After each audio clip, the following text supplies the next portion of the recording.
అందరికీ నమస్తే. Welcome back to my channel.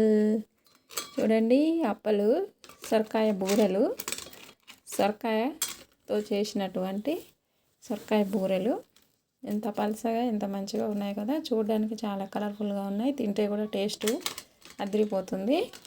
ఇవి 3 నేను చేసినవి. ఫస్ట్ దేవుడి కోసం అని చెప్పి పక్కకు తీసుకొని దండం పెట్టేసుకున్నాను. మన పెద్దలు మనం పెడతామని ఆశపడుతూ ఉంటారు, అందుకోసం వాళ్ళ కోసమని ఇలా పక్కకు తీసి పెట్టేశాను. ఇవి అన్నీ చేసి పెట్టేశాను.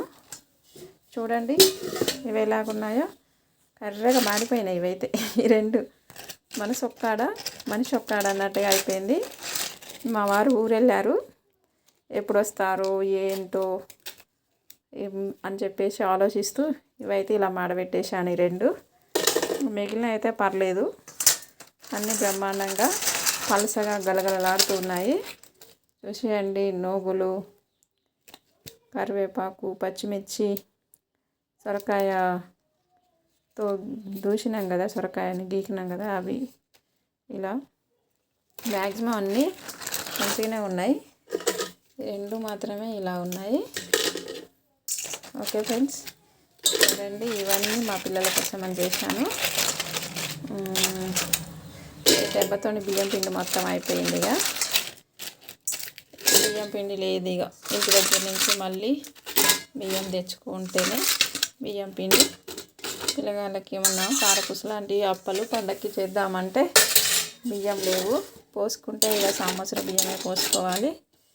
ఈ పూటకైతే